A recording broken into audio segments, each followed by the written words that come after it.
Vedanta Society of Providence Sunday service. We're going to have a talk on pilgrimage places in Kolkata, sanctified by Sri Ramakrishna, by Professor Sukalyan Sengupta. But let's start with the opening prayer, so you can all join in. We offer our salutations to the all-loving being who endows all beings with consciousness. We meditate on the Lord, who is the origin of the universe. Lord, Thou abidest in all, Thou art all, Thou assumest all forms, Thou art the origin and goal of all, Thou art the self of all, Thou art existence, knowledge, and bliss. Salutations unto Thee. May the world be peaceful, may the wicked become gentle, may all creatures think of mutual welfare, may their minds be occupied with what is spiritual and abiding. May our hearts be immersed in selfless love for the Lord. Peace, peace, peace be unto all. So first, a few words about Sukalyan. Sukalyan Sengupta is a longtime devotee and speaker at the Vedanta Society of Providence. He is a professor of environmental engineering and the director of the Center for Indic Studies at the University of Massachusetts, Dartmouth. His association with the Ramakrishna movement started in the 1970s at the New Delhi branch of the Ramakrishna Mission in Math. He is the co-editor of the book The Cyclonic Swami, Vivekananda in the West. His articles on Swami Vivekananda, Sister Nivedita, and Vedanta have appeared in various print and online publications. He has also been an invited speaker on Vedanta-related topics at various conferences and seminars. Thanks, Sukalyan.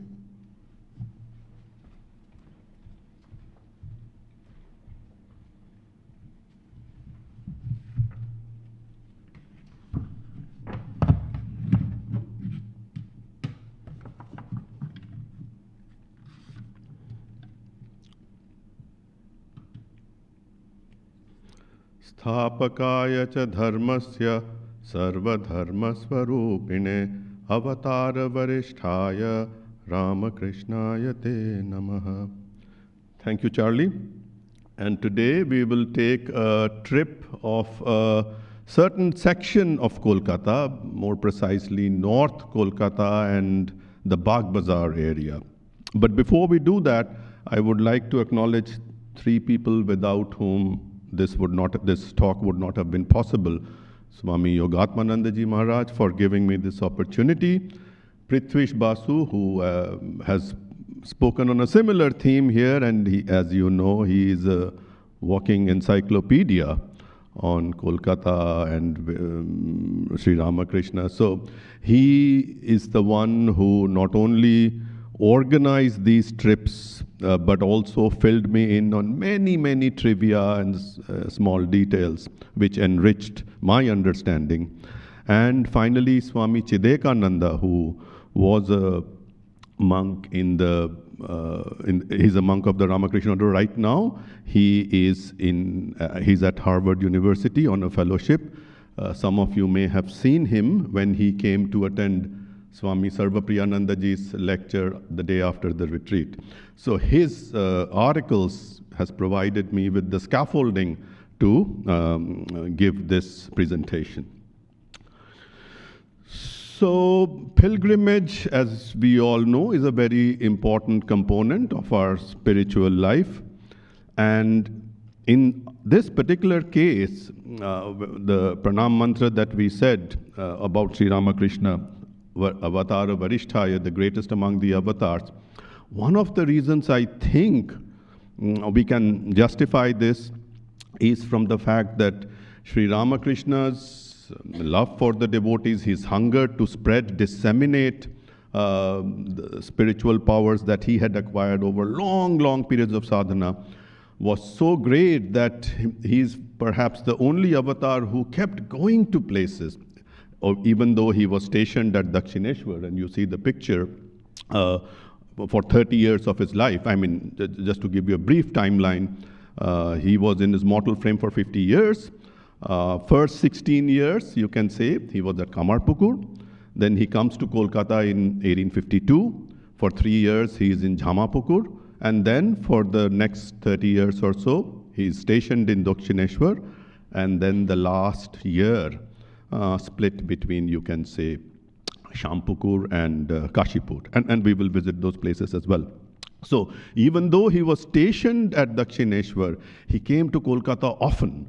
And the primary reason is because Dakshineshwar in those days was a difficult place to get to. Today, it's not the case. I mean, the Kolkata metro, for example, has been extended to Dakshineshwar. And so if you take a metro from central Calcutta, you can reach Dakshineshwar in maybe half an hour or so. That was not the case then. In the mid-1800s, you had to either take a horse carriage, and we will have some amusing anecdotes about horse carriage, or you had to take a palanquin, a palki, or boat. And the distance is approximately, you can say, 10 kilometers, 6 miles from Dakshineshwar temple to some places in Bagh Bazaar. So, because the devotees couldn't come to Dakshineshwar often, Sri Ramakrishna went to Kolkata very often. And today we will take a look at some of the sites that he has sanctified.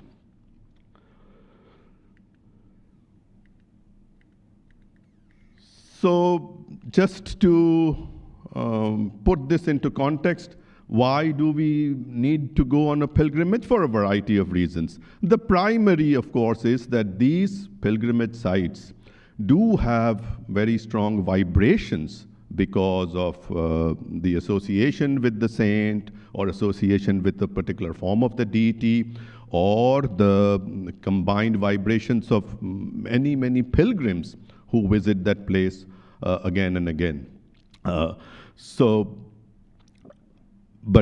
For today's talk, we will focus on a few aspects of this, in the sense that there are some pilgrimage places in India where the journey itself is very critical, like Amarnath Yatra, Vaishno Devi Yatra. You have hundreds if not thousands of people walking together, trekking together, chanting the name of the Lord. Very charged spiritual atmosphere.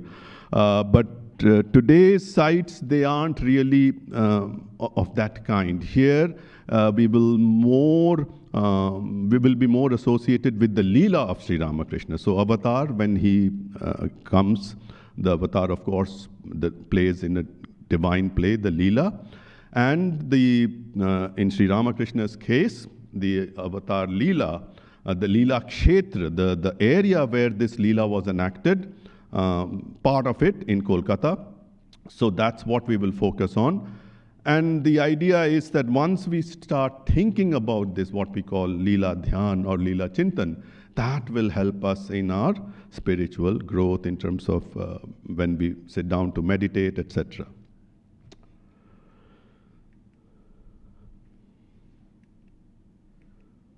So one thing we need to be absolutely sure is pilgrimage is not tourism, okay? Whenever I go to India, I see the newspapers, there are countless ads of, we will take you to this pilgrimage site and this particular itinerary, and they all kind of advertise about, you will get running hot water, you will get these fabulous meals. So the focus is very different, and that is very disheartening. So pilgrimage, we associate it with austerity. And austerity doesn't mean that you are torturing your body or something. Austerity basically means that you have made this the focus, okay? And in order to focus on something, then of course you have to move away from all the distractions. So pilgrimage has to become a sadhana. And we typically bracket pilgrimage into 3 phases. The one is when it's in the idea phase, you're just thinking about it, and so that starts this process, and that's a very important component. Then the journey itself, And then after the journey, the meditation upon it, the reflection upon it, the contemplation upon it, all these are important components of a pilgrimage. So with that, let us move to, as I said, the first place in Kolkata that Sri Ramakrishna visited in 1852 when he came to Shyampukur along with his elder brother. So as you know, Sri Ramakrishna's family in Kamarpukur, they were not prosperous by any means, but they were managing, the daily needs were being fulfilled. But even that became a big problem when Sri Ramakrishna's father passed away, and the elder brother. And of course, Ramkumar, the eldest brother, was elder to Sri Ramakrishna by more than 30 years, so more like a father figure. So the responsibility of maintaining the family fell on Ramkumar, and Ramkumar found it extremely difficult to fulfill his responsibility staying in Kamarpukur, and the debts started to grow, and so he decided to come to Kolkata. He established a toll, a Sanskrit school, and he also started officiating as a priest in residences. This was the area, Shyampukur area. This is the house, the owners of which basically commissioned Ramkumar. So Ramkumar's business started to do well. He needed some help. And at the same time, we read in Sri Ramakrishna's biography that the family was very alarmed that Sri Ramakrishna was absolutely showing no interest in education. So the decision was made that Sri Ramakrishna would come to Kolkata with his elder brother. He would help out his elder brother, and at the same time start being serious about an education. And it is here that we have that very famous incident where the elder brother, the father figure, sees that the guy is just wasting away his time. He's very popular. The people love him because his personality is very pleasing. His songs are very popular, but he's not really focusing on an education, which was the main purpose. So then very hesitantly, Ramkumar kind of gives a reprimand to his brother that you are just wasting away your time. And the brother then replies, I do not care for a bread-winning education. So this is that side. So of course, Sri Ramakrishna did have spiritual visions, even in Kamarpukur. But this is the first place where we see a very emphatic statement that my goal is very different from what his brother was typically thinking about. All right. So then we move to Shyampukur. So as I said, 1852 to 1855 in Shyampukur, 1855 to 1885 in Dakshineshwar. And then in 1885, he's been diagnosed with throat cancer. He needs medical treatment, which was not possible in Kamarpukur, so they bring him to Shyampukur. And this is the house where he stayed in for a very short time, 71 days, September through November of 1885. But this house has very interesting parts of his Leela. I mean, when we say Leela, we break it down into phases. This is what we call the Ante Leela, which means the last phase, the climax phase. So here, it so happens that, of course, he's very sick, but during the time of Kali Puja, which was November 6th, 1885, people come to this house to have a ritual worship of the Mother Kali, but Girish Ghosh, for whatever reason, in a moment of inspiration, he says, well, when we have this Janto Kali, the living form of the divine, why to worship the clay image? And so they start offering flowers and worship Sri Ramakrishna. So that was the first time Sri Ramakrishna was worshipped as an avatar. And it is in this house as well where the famous doctor Mohendralal Sarkar, he visited so many times, and we have such wonderful conversations. Mohendralal Sarkar was a skeptic. He started with many arguments, but his life was transformed as well. So it was in this place. So from Shyampukur, we moved to Kashipur. Kashipur, he went to Kashipur on December 11th, 1885. And of course, he attained Mahasamadhi on August 16th, 1886, so that time.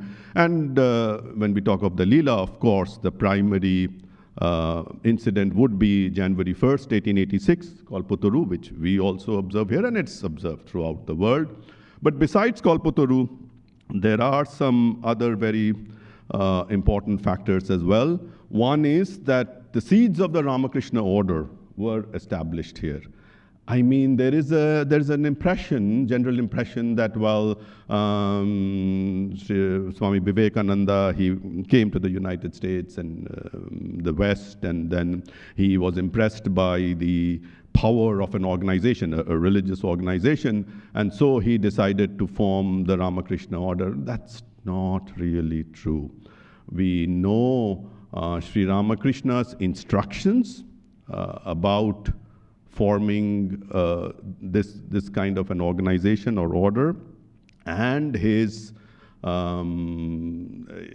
are many cases where he would associate with these 12 later to become monastic disciples.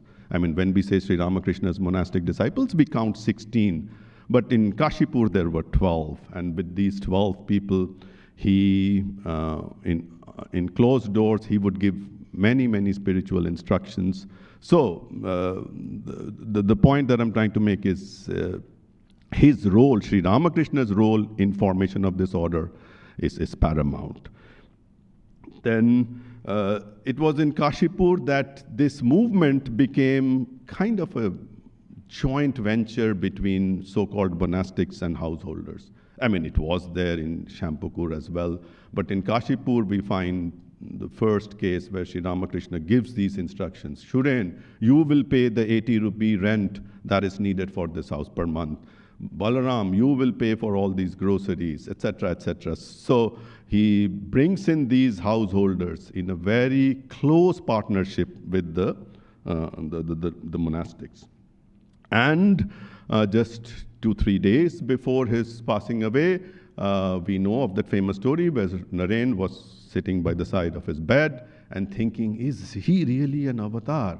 And then in that very emaciated state, Sri Ramakrishna very clearly says, Naren, you still have doubt? I mean, he who was Rama and he was Krishna has now become Ramakrishna in this age, which clears all doubts of Narendra. So that was again in this place.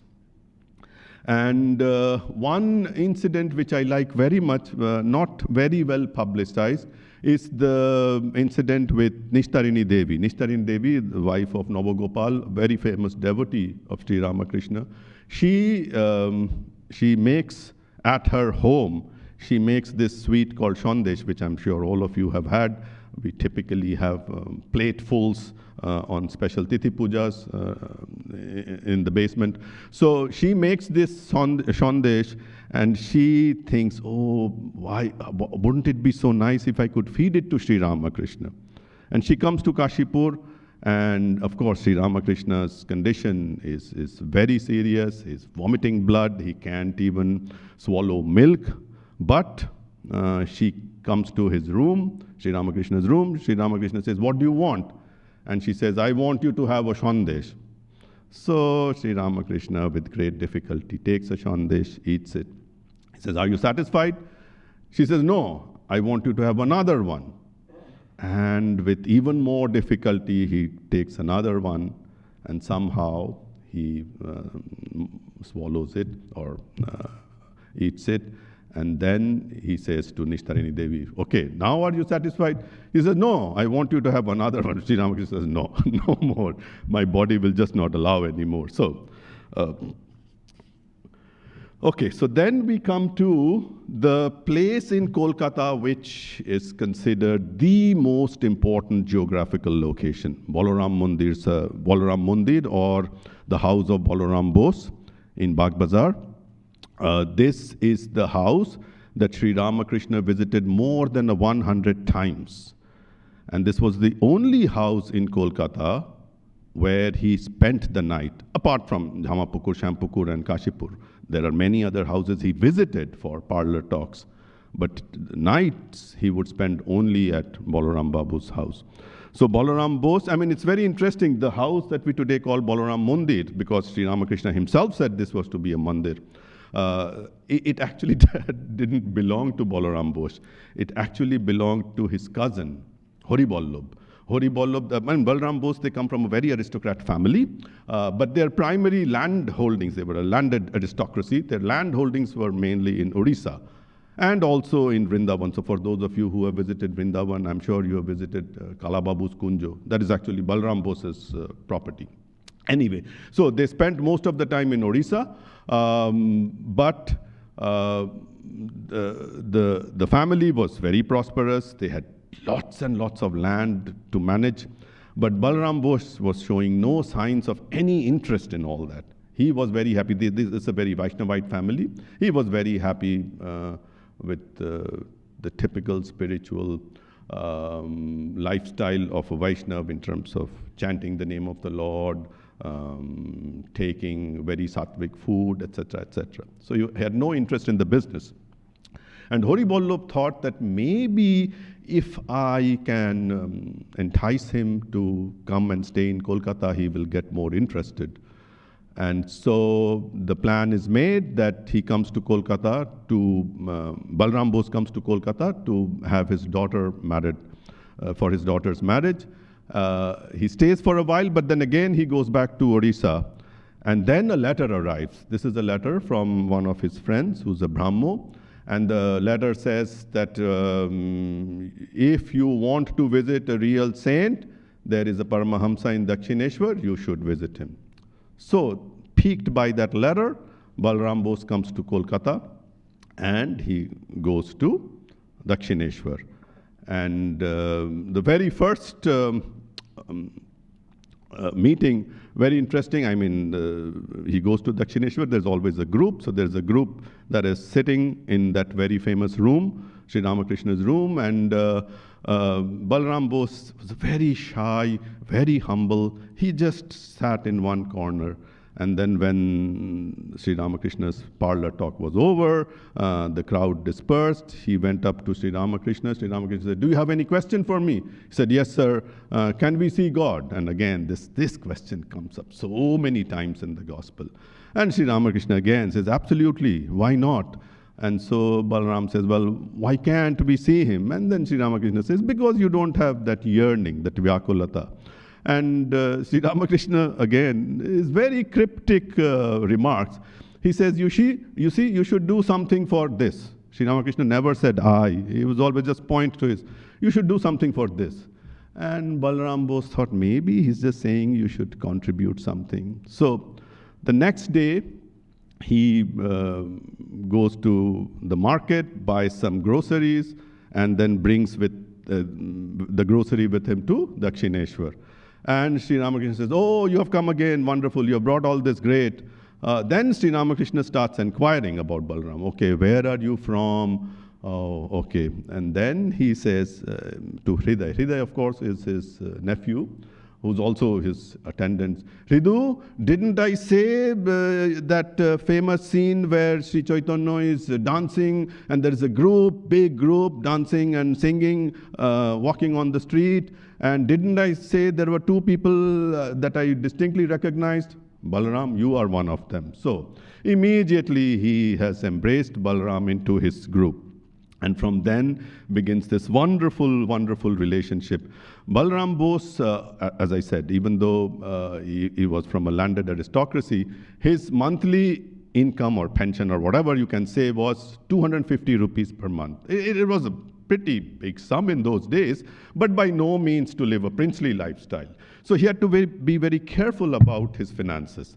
And Sri Ramakrishna's love for Balaram was so great that Balaram had this notoriety of being very miserly. And so we have this incident when one devotee is complaining to Sri Ramakrishna. "You see, Balaram, he's so stingy, doesn't like to use his money." Sri Ramakrishna is scolding that person. You see, Balaram has to manage everything with 250 rupees. He does all this, and you are saying he's miserly? Absolutely not. So, tremendous defense of Balaram Bose. But And in this house, there were so many humorous incidents. I mean, 100 times Sri Ramakrishna came. So, and whenever Sri Ramakrishna would come to this house, the news would spread that Sri Ramakrishna has come to Balaram Bose's house, and people would assemble. So there would be talk, dancing, singing, kirtan, very, very lively atmosphere. So one day it so happened that when the talk got finished, they assembled outside. They went to the veranda and they were getting ready for singing kirtan, when from the kitchen came this very delicacy, halwa, semolina pudding, very popular dish. So this hot halwa comes in and Sri Ramakrishna says, "Hey, dag, mal esheche, nach tora." So Sri Ramakrishna is saying that you now have this wonderful sweet, so enjoy it and then dance to your fulfillment. Then in another case, he says, "Are Balaram malpo khaiyeche, ebar nachiye nebe re." So he's saying that Balaram is feeding you this very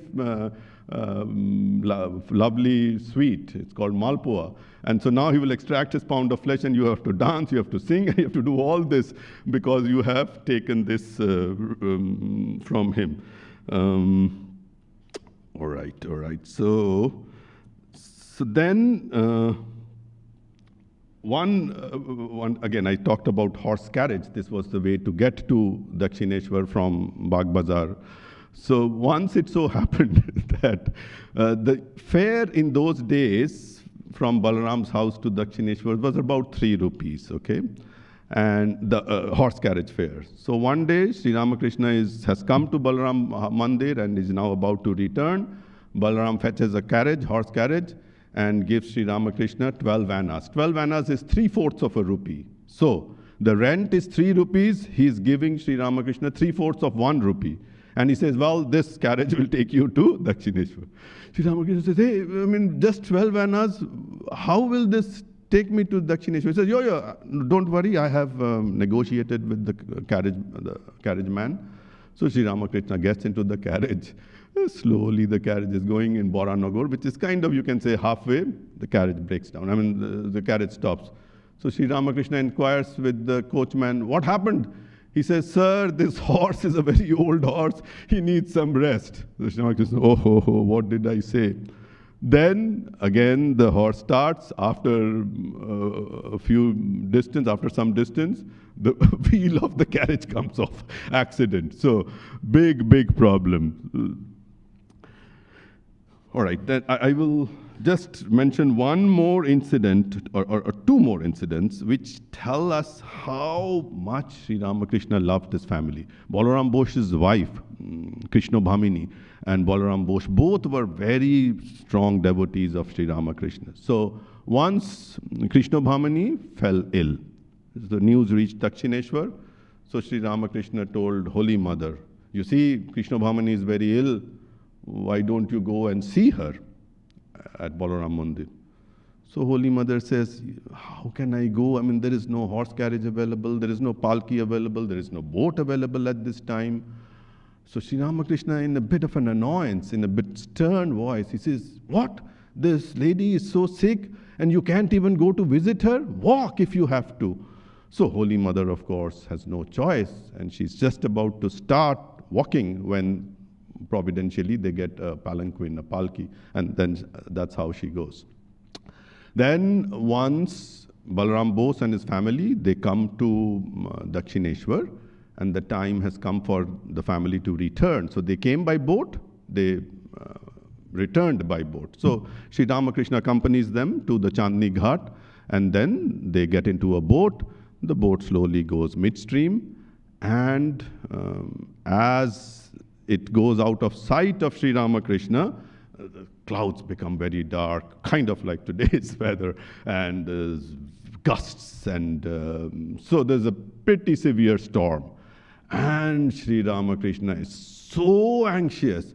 He runs to the Kali temple and he's pacing up and down and he says, "Oh, Mother Kali, what have you done? I mean, if this boat capsizes and if Balaram and his family, they die, what will people think of me? They will think of me as a quack, a fake, and will bring dishonor and disrepute. Kali, save me, save me." So extremely nervous and anxious.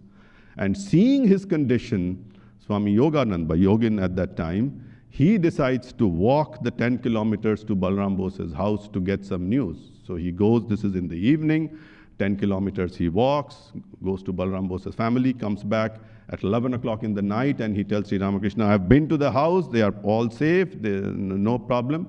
Then Sri Ramakrishna heaves a sigh of relief. So much love he had for his devotees. From there, we move to Girish's house, which is very close by, and Girish also, as you can, I'm sure all of you know, a very interesting disciple of Sri Ramakrishna. Very talented, but at the same time had many negative qualities as well. And this is miracle of Sri Ramakrishna that he molded this person into the Girish that he became later. So Girish Ghosh's house is very close to Balaram Bose's house. This is the original house, the top left. Unfortunately, because of putting a road, a major artery in fact, they had to demolish the house. And so today what remains of what we call Girish Bhavan is the one that you see on the right, a very small portion of the original house. But even in this house, it is very historic, because we read from Girish's biography that later on in his life, Girish used to sit in that veranda on the second floor for hours together and watch people and traffic. So there is some history associated with the present house as well. And it is in this house that some of Sri Ramakrishna's Leela occurred. We will just have time for maybe one or two. Once it so happened that Girish Ghosh, as you know, he was a drunkard, a debauchee to some sense, a libertine. So his lifestyle was very bohemian. So he's, of course, considered father of the modern Bengali theater. So he used to write plays and act and produce these plays. So during one play, Sri Ramakrishna went to see the play. And when Sri Ramakrishna came out, Girish was completely drunk. He had no sense what he was saying. So he goes to Sri Ramakrishna and he says, oh, I couldn't serve you. Why don't you be my son? Sri Ramakrishna says, what nonsense are you talking? Your son, I'm your guru. He says, no, next life you be my son, then I will serve you this, that. So complete nonsense. So people, of course, got very mad. Sri Ramakrishna also was not at all pleased. So he comes back to Dakshineshwar and he's brooding over it. So next day, he says to others, you see, yesterday I went, this guy abused me so much. Why? And Ramchandra Datta, he was in the audience. And he says, well, why not? And then he gives this very famous story from the Bhagavatam, that in the Bhagavatam we know there is this snake, Kaliya, and he's causing tremendous disturbance and all kinds of problems for the neighborhood. And Sri Krishna is the one who slays Kaliya. And then Sri Krishna, before he slays, he asks him, Kaliya, why do you do this? And Kaliya says, well, Lord, what else can I do? This is only, the poison is the only thing you have given me. So I spew this venom. What else can I do? And so Sri Ramakrishna then immediately gets a message. He says, yeah. And he goes to Girish's house. And Girish, after his hangover had ended, he was extremely remorseful and had kind of closed the door to his house and was brooding that why did I abuse Sri Ramakrishna? And then what does he hear? He hears the knock, and Sri Ramakrishna says, Girish, I have come. And Girish says, had you not come today, I would not have considered you as a Paramahamsa or an avatar. So, a wonderful incident. And then the other very humorous incident, Girish comes to Balaram Bose's house, as you saw, very close by. And he finds Balaram Bose, he is kind of picking these small stones out of the rice. In Bengali, we call it chal bacha. It is very common in all Bengali families and maybe even Indian families. So Girish says to Balaram, you are an aristocrat. I mean, this is what you are doing. So Balaram says, no. Actually, Sri Ramakrishna is coming. He will have the lunch. So therefore, I am so careful. And Girish thinks to himself, see, this guy is so lucky. I mean, Sri Ramakrishna would never come to my house to have a meal. So he kind of leaves Balaram Bose's house. He is in his house. Sri Ramakrishna comes to Balaram Bose's house, has a full lunch, and then goes to Girish's house and says, Girish, I am very hungry, feed me. And Girish says, nothing doing. I mean, you just had a full meal at Balaram Bose's house. You are not hungry. Nothing is available here. Sri Ramakrishna says, I'm telling you I'm hungry. So then Girish says to his attendant, Ishan, hey Ishan, just go to there's a shop nearby and get kochuri and aloo torkari. It's very famous kind of fast meal, you can say, fried dough and potato curry. And so Ishan brings that, and Sri Ramakrishna eats it wholeheartedly, even just after he had lunch. So just to show Girish who he is, I mean his true nature, that is. Okay, so now we will go to one day in the life of Sri Ramakrishna. This is July 28th, 1885. And this is all in the gospel. So Sri Ramakrishna comes to Balaram Bose's house, and then in the afternoon he goes to this house. It's called Bati. It's of course, today you can say it's dilapidated, in ruins. But from the top right, you can see it was a magnificent palace in those days. So Bati is actually the house of two brothers, Nandalal Bose and Pashupati Bose, very rich. And they, in this palace of theirs, they had a room where they commissioned a very famous artist to make these pictures of Hindu gods. And the whole room had many, many pictures. So Sri Ramakrishna knew about it, and that's why Sri Ramakrishna wanted to visit it. And so in the afternoon he goes there, and some very interesting discussion. We will just skim the surface. So Sri Ramakrishna looks at these pictures, and he is extremely impressed, and he is slowly getting into that mood where he's losing the general consciousness, and that's where the kind of discussion starts. So there is Rama, there is Vishnu, there is a mural which has Sri Ramakrishna in it. This was actually commissioned by Keshav Sen. Keshav Chandra Sen, as you know, was a major religious figure of the Brahmo movement. He split the Brahmo movement, so he had his Navobidhan, the new dispensation. Anyway, so he had commissioned an artist to make a painting where Sri Ramakrishna is there, and so are deities of every tradition within Hinduism, Islam, Christianity, to show harmony of religions. So somebody points out to Sri Ramakrishna, there you see, you are also there, and Sri Ramakrishna is not really in the general plane. So his response is kind of non-responsive. But then this very interesting discussion starts, and of course we don't have time for the full discussion. I'll just mention some few brief highlights. So he tells Nandalal, I'm very happy today. This is grand, this room full of pictures. You are a real Hindu. You have these pictures instead of English ones. And so very encouraging, very positive.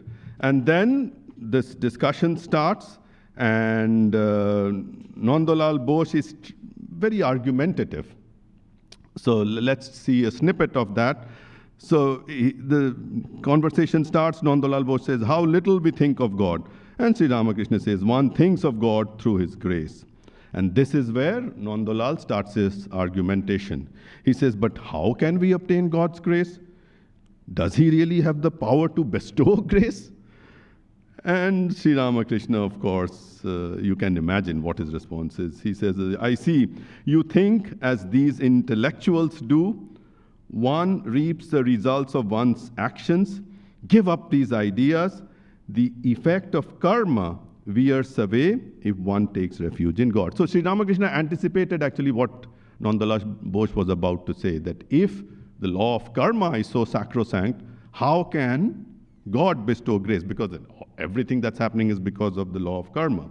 And Sri Ramakrishna says, absolutely not. I mean, the one who makes this law, that entity can definitely break it. So this is where the argument goes. So Sri Ramakrishna is trying to say that this law of karma applies only to those who believe in the agency of the doership, what we call kartritva, and bhoktritva, the result of that, the enjoyership. And so if you are not that, then of course, the law of karma does not affect you. And so Nandalal is not satisfied. He comes back and he says, can God mitigate his own laws? Then does this not mean that God is partial? And Sri Ramakrishna again, as you can imagine, he says, well, what do you mean he's the Lord? I mean, where does partiality come in? And Sri Ramakrishna then alludes to this very famous Upanishadic statement which says, Tat Sreshtva Tadeva Anupravishat. That means this divinity is not only transcendent but also immanent. It has inhered in everything that you see. And so the conversation, the discussion goes on. Nando is still not satisfied. And he says, well, if God has indeed become the whole universe, why should he assume so many different forms? Why does he assume both wise and ignorant forms? And Sri Ramakrishna this time, and which is also very typical and very unique about the Kathamrita, sometimes he doesn't answer questions in the general domain of the question. So now he goes into a song, a very famous song, which I'm sure all of you have heard. Shokoli tomari ichha ichha moitara tumi, tomar kormo tumi koroma, loke bole kori ami. So he is indirectly answering. And again, Nanda remains unconvinced and he says, well, it may be her sweet will, but it is death to us. And people around, they start to laugh, and then Sri Ramakrishna points out to them, but who are you? It's the Divine Mother who has become all this. And so this discussion, argument keeps going on. We won't have really time to get to the entirety of it, except to say that his brother, Nandalal's brother Pashupati, is now trying to deflect by asking Sri Ramakrishna, well, what are your thoughts about theosophy and spiritualism? And Sri Ramakrishna says, don't waste your time in all this. And so he says, my dear sir, I don't know about these things. Why bother about them so much? You have come to the orchard to eat mangoes, enjoy them. And then Sri Ramakrishna gives this analogy of a patient who's very sick, and the patient is in delirium. And so he's speaking nonsense, and the doctor, of course, pays no heed to all that. But when the patient becomes good again and can explain what are his problems, then the doctor listens to that. So Sri Ramakrishna gives that analogy. And Nando says, well, will our delirium last forever? And Sri Ramakrishna says, why should you think so? Fix your mind on God, and spiritual consciousness will be awakened in you. And Pashupati says, but our union with God is only momentary. It doesn't last any longer than a pipe full of tobacco. So, again, I mean, Sri Ramakrishna's, the conversation goes on. We will end it here because we want to move to some other sites. So the next one, then he goes from this house to Golapma's house, which is again stone's throw distance. Golapma, as you know, very important disciple, and she accompanied the Holy Mother in the late stages, born in around mid-1840s, was married at a very young age, but her husband and the son, they died very soon. So she had a daughter, Chondi, who was her life, basically. And Chondi was married off to a very important musician of the Tagore family, Shaurindra Mohan Tagore, who established his own Bengal school of music. There is a castle, kind of, he built a castle in the style of European castle in the near the Bagh Bazaar area, which we visited, but I couldn't take a picture because it wasn't very conducive to a picture. But anyway, but what happened, and Golap Ma was very, very happy when Chondi would come to her house. They would come with liveried servants and very ornamented horse carriage, but as fate would befall, Chondi also died, and Golap Ma was in deep, deep grief. This is 1885. So just 6 weeks before Sri Ramakrishna comes to this house, Golap Ma has had this unimaginable tragedy. So you can imagine. So she did see Sri Ramakrishna in Dakshineshwar, but Sri Ramakrishna promised that he would come to her house. The house is very nondescript. I mean, that's one of the things of this kind of a project, that these are all, most of them, they are still owned by private families. People live there, so you can't really enter the house. And many of these houses, as I said, are so nondescript. Unless you were told that this is the house, you could never imagine it to be the pilgrimage site that we typically associate it with. So this is the house where Sri Ramakrishna comes, and because Sri Ramakrishna had promised, Golap Ma was very enthused about Sri Ramakrishna's visit. She was becoming very impatient because Sri Ramakrishna was not coming. So she goes to see why Sri Ramakrishna is not coming. She goes to Bati, and in the meantime, Sri Ramakrishna and his entourage, they arrive in Golap Ma's house. So her sister, she then kind of asks them to be seated and all that. And then they have a meal. And her sister, Golap Ma's sister, she comes to Sri Ramakrishna and she says, well, you see, I am doing all this cooking and all this arrangement for the food, and my sister is blissfully kind of floating, like without any responsibility. I mean, she's trying to complain that Golap Ma is not doing her part of the responsibility. And Sri Ramakrishna says, well, let her be like she is. And when they come back, M recites to Sri Ramakrishna that story of Martha and Mary, which I'm sure all of you have listened to. That, again, similar kind of situation. Martha complains to Jesus that, well, Mary is blissfully unaware of all this, I have to manage. And then Jesus, of course, says more or less what Sri Ramakrishna said, that don't bother them. So this is that house. Then we move to, again, very close by house, Jogin Ma's house.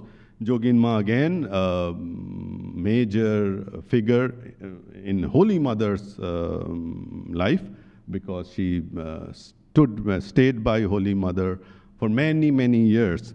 But this is much before that. This is 1885, of course. From Golap Ma's house, Sri Ramakrishna comes to Yogin Ma's house. Yogin Ma, unlike Golap Ma, came from a very prosperous family. Her father was a well-renowned physician, rich family. She got married to somebody they thought was very rich and very cultured. His name is Ombika Charan Bishash, but he turned out to be a drunkard and a libertine, and very troubled marriage. They did have a daughter, Gonu, but after some time, Jogin Ma just found it unbearable. She left her husband and came back with Gonu, her daughter, to this house, Yogin Ma's family house. And it is this house that Sri Ramakrishna visited. And it is very interesting. Yogin Ma says in her reminiscences that when she first saw Sri Ramakrishna was in Samadhi. And so he was just coming out of Samadhi. He was not physically very stable. His feet were tottering. He was saying things which didn't make sense. And so Yogin Ma says, oh, where have I come to? I mean, I'm trying to escape from this drunkard husband, and this is where I come to. But very soon she realizes that, no, these are completely different personalities. So And very interestingly, when Sri Ramakrishna hears about Yogin Ma's travails, he says to her, even though your husband is a drunkard and a libertine, you have to attend upon him. So she brings, I mean, by now the husband is sick. She brings the husband to this house and attends on him, and he passes very soon thereafter. And again, one interesting thing is this day when Sri Ramakrishna visited Yogin Ma's house, Yogin Ma lived with her family. Her brother, Hiralal, he didn't like Yogin Ma's association with Sri Ramakrishna. So he wanted to dissuade Yogin Ma from going to Dakshineshwar or associating with Sri Ramakrishna. So what he does is he contacts a wrestler and a gymnast, Monmoto, a stout figure, and he tells Monmoto, frighten Sri Ramakrishna. Just go to him and in a stern voice, ask him not to come around, or so basically to frighten him away. So Monmoto comes, he sees Sri Ramakrishna completely floored. So he prostrates before Sri Ramakrishna. He was, so the project doesn't work. Okay, all right, keep moving. Then we come to a house which is nearby, Kalipada Ghosh. Kalipada Ghosh, you can say his biography is very similar to Girish Ghosh. Again, a drunkard, very bohemian lifestyle. But one fine morning, he has this realization that I have to do something good in life. And by this time, he has some association with Sri Ramakrishna. He has visited Dakshineshwar a few times. So he comes to Dakshineshwar, and Sri Ramakrishna says, oh, you have come, very good. In fact, I was about to go to Kolkata. So Kalipada Ghosh says, oh, wonderful. I mean, I have this boat. Let's go. And Kalipada and Sri Ramakrishna, they get into the boat. The boat goes midstream, and Kalipada asks the boatman to drop anchor, and he says, well, this boat ain't moving until you tell me that I will find liberation. Sri Ramakrishna, of course, he says, who am I? What can I say? And Kalipada says, nothing doing. You have to promise me or the boat doesn't move. I will ask the boatman to capsize the boat. And Sri Ramakrishna says, okay. When the final moment comes, you will have darshan of the divine. And that is exactly what happened. And very interestingly, Kalipada Ghosh, this is of course Kolkata, he later on went to Bombay and as part of his business. And Swami Turiyananda writes, late in his life, much after Sri Ramakrishna had passed away, Swami Turiyananda Hari Maharaj went to visit Kalipada Ghosh in Bombay, and Kalipada Ghosh, after a day of work, they meet in his house.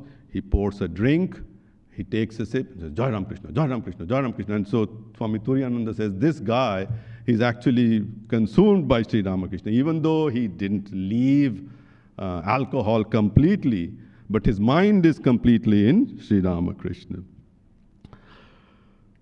And so this is the plaque which basically says, I'm sure you can't read, but of course it's also in Bengali, that this is the house that Sri Ramakrishna visited. Okay.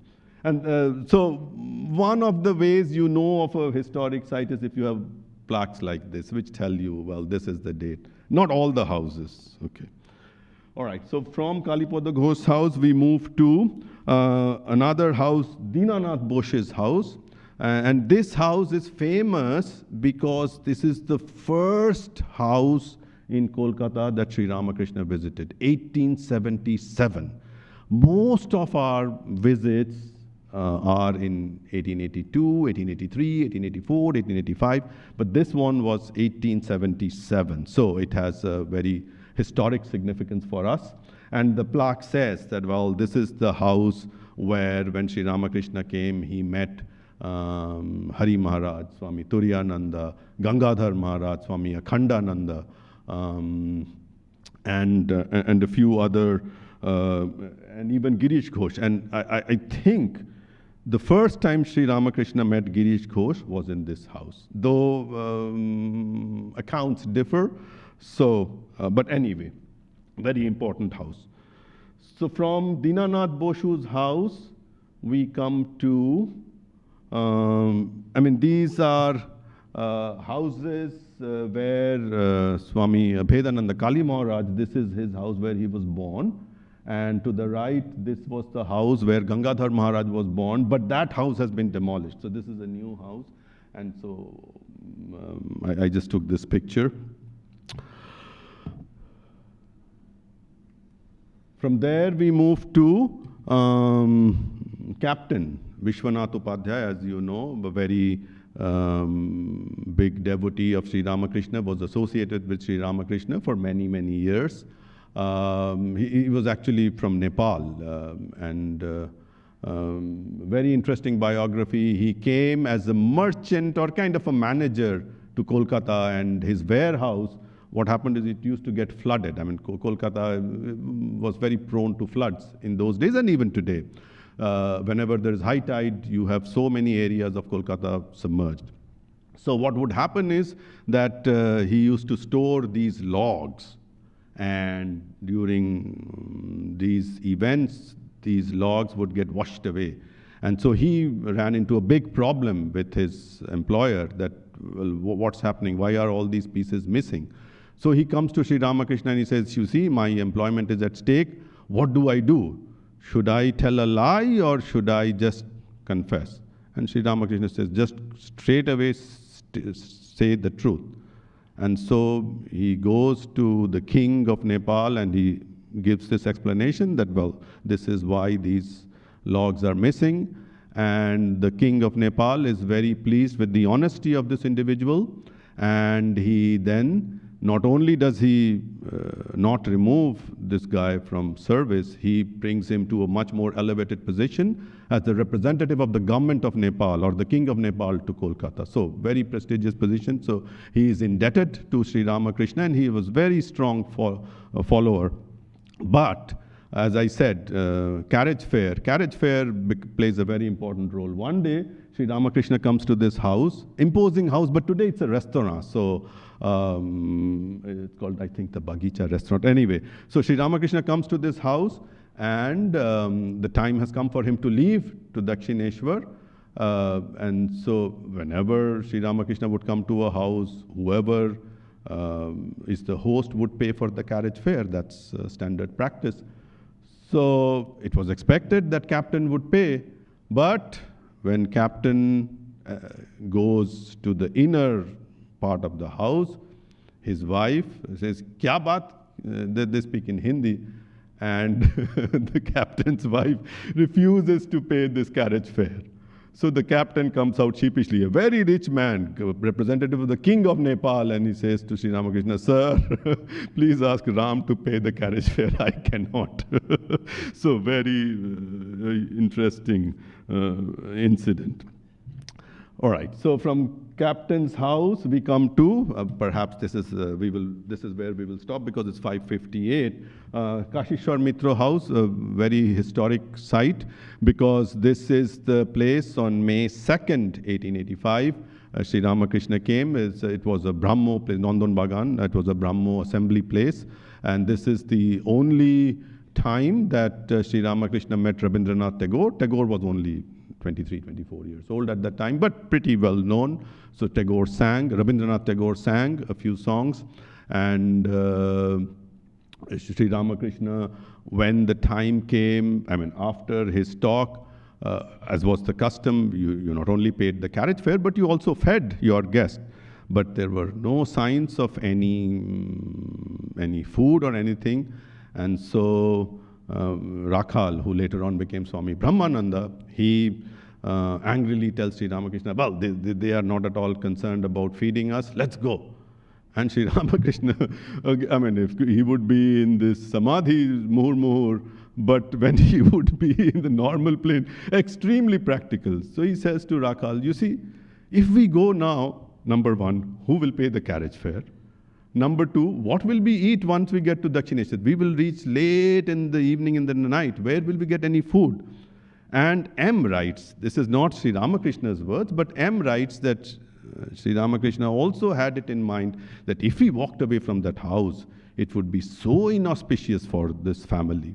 And so somehow they find, these people, Rakhal and whoever else were there, they tell that we have to leave, so please feed us. So they just find a corner of a room, no hospitality. They can't even, Sri Ramakrishna, of course, had some very strict rules for being fed. So they were violated, so he just ate 2 luchis, and then when the time comes to leave, they have to pay the carriage fare. The carriage fare was 3 rupees, 2 annas, but they paid only 3 rupees. And so 2 annas was the debt. And this family, we met the present members of this family, Prithvish and I, and they told us that, well, you see, that debt of 2 annas still continues today. However way we can, we contribute to this. So very interesting place.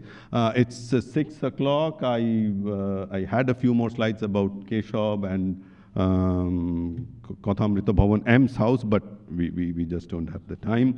Maybe some other day. So with that, again, let us hope that our Leela Dhyan, the thinking about these sites and contemplating upon it, will help us in our spiritual pursuits. Thank you. Questions? Time for maybe a couple of questions.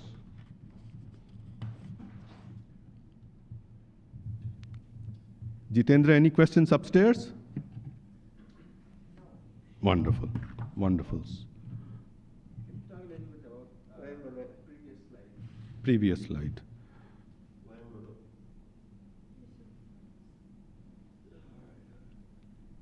Keshav Sen's house, the most important part is, of course, Sri Ramakrishna visited this house, but we have only, 3 pictures of Sri Ramakrishna. The one that we all have seen so many times, the one which is also in our shrine. Then there is one where he's standing by the side of a pedestal. And this one, which was in Keshav Sen's house, you see Hriday is holding him and Hriday was his constant attendant, because whenever Sri Ramakrishna would enter into Samadhi, he of course lost all body consciousness. So this is one of the 3 pictures of Sri Ramakrishna. There is of course the 4th one, which we don't talk about. This is the one that was taken at Kashipur Ghat. After Sri Ramakrishna passed away, Mahendralal Sarkar, he commissioned a photographer, and we have that picture. You don't see it very often, but in Swami Chaitananda's book, it's there. But basically 3 pictures. This is one of them. So historic in that sense. And of course, Sri Ramakrishna's association with Keshav. Keshav is we don't have the time. A very interesting personality. But no question that he did consider Sri Ramakrishna to be his guru. And this is the house where, in those days, the Brahmos, especially the Brahmo leaders, as I understand, they were not cremated. So Keshav's burial site is in this very site. So this is very close to what we say is the Shialda station, Raja Bazar area.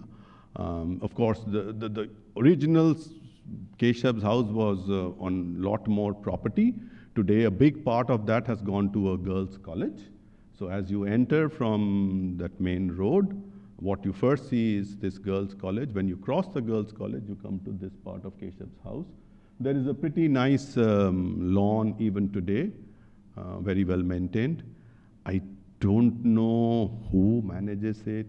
Is it the family? It's you can't enter the house, but from outside we could see that no one lives there.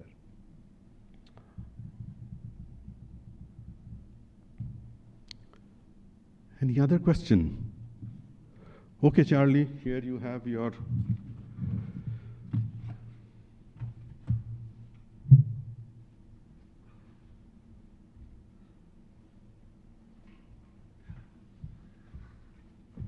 Okay, thank you, Sukalyan. That was truly interesting and a lot of important information.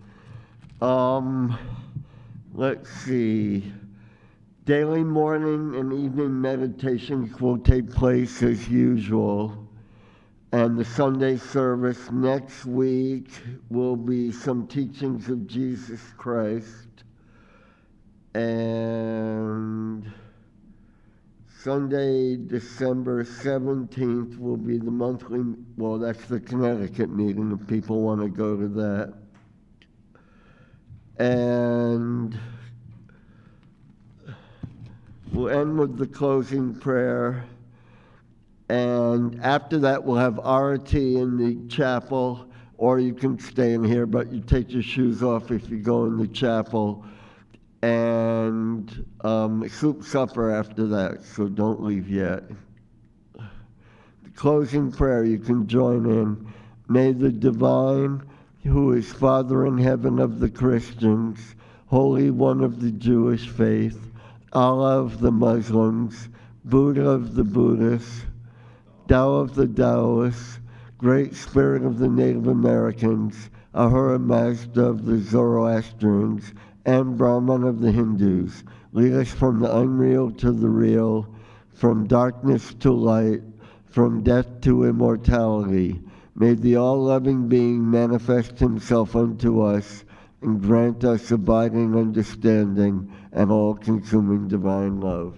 Peace, peace, peace be unto all. So we will now have arati.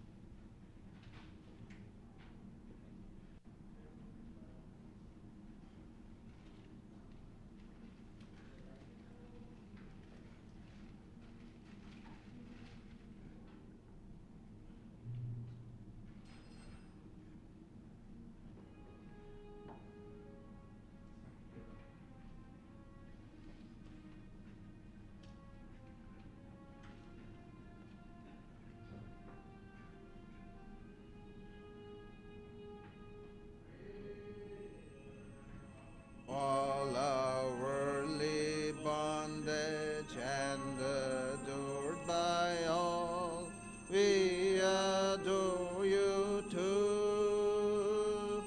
Stainless Lord, assuming human form. Stainless Lord, assuming human form. Transcendent yet filled with love.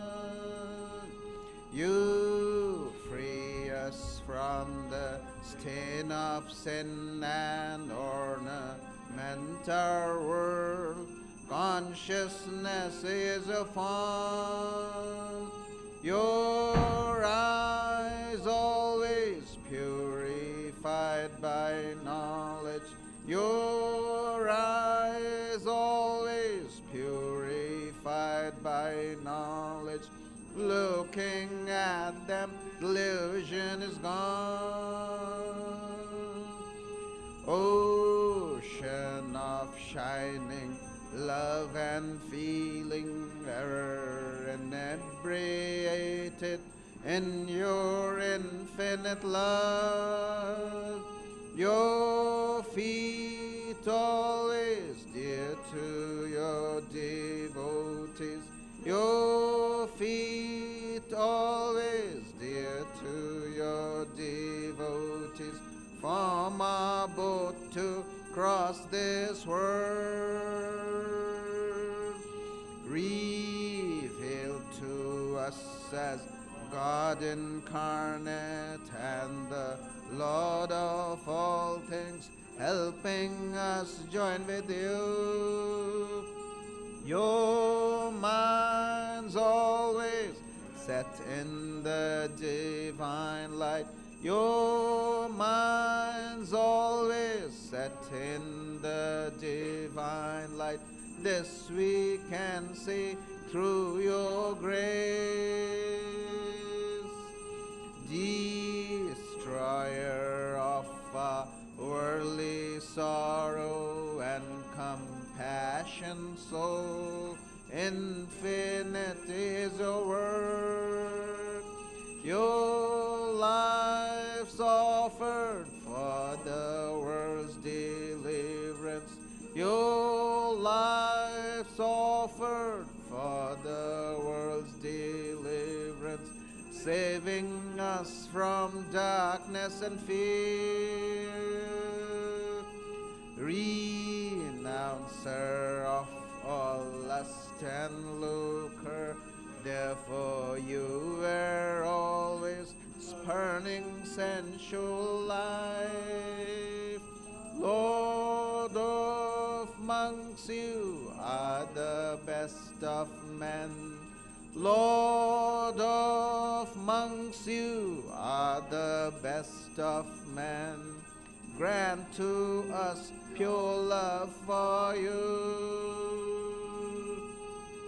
You're fearless and you're free from doubting, with your mind very firmly resolved.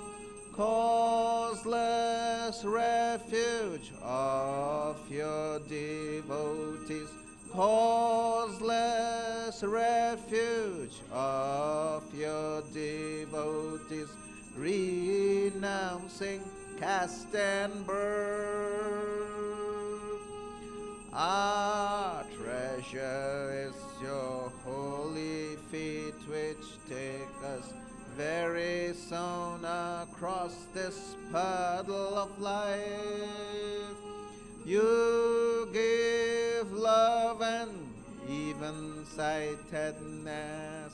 You give love and even-sightedness, to remove our anguish here. Our treasure is your holy feet, which take us very soon across this puddle of life. You give love and even-sightedness. You give love and even-sightedness, to remove our anguish here. Greetings to you, O Lord, beyond both speech and mind. Greetings to you, O Lord, beyond both speech and mind. Yet you are the basis of both. O Lord, yet you are the basis of both. Great light of all lights, blazing in the heart's cave. Great light of all lights, blazing in the heart's cave. Darkness is destroyed by your light. O Lord, darkness is destroyed by your light. Greetings to you, O Lord, beyond both speech and mind. Greetings to you, O Lord, beyond both speech and mind. Yet you are the basis of both. O Lord, yet you are the basis of both. Great light of all lights, blazing in the heart's cave. Great light of all lights, blazing in the heart's cave. Darkness is destroyed by your light. O Lord, darkness is destroyed by your light. Langa ranga bhanga, these are all the sounds of mridanga. Langa ranga bhanga, these are all the sounds of mridanga. Spiritual songs devotees are singing for your worship divine. Spiritual songs devotees are singing for your worship divine. Jaya Jaya for your worship divine. Hara Hara for your worship divine. Shiva Shiva for your worship divine.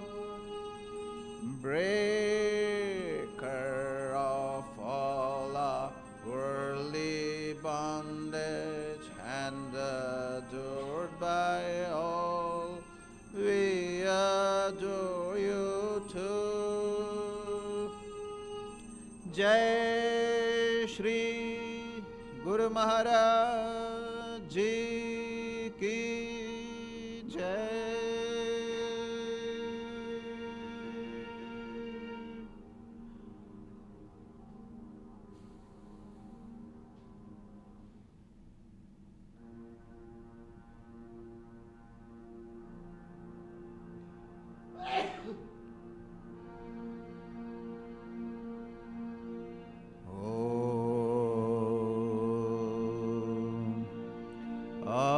Auspicious and blessed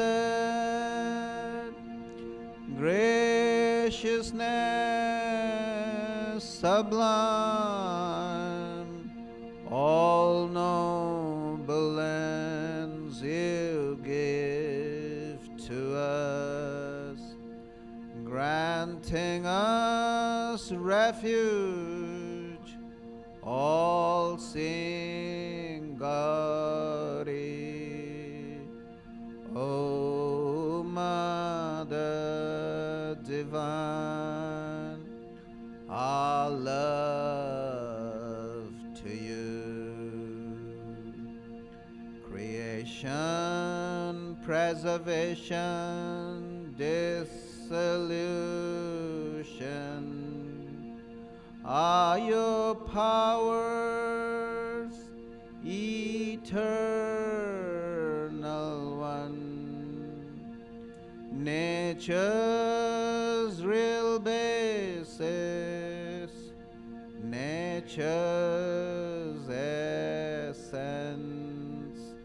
O Mother Divine, our love to you. We come seeking refuge from anguish. Be our Savior through your deep concern. All our suffering remove, Goddess. O Mother Divine, our love to you. Victory, O Mother Divine, our love to you. Blessed Mother Divine, our love to you. Blessed Mother Divine, our love to you. Blessed Mother Divine, our love to you.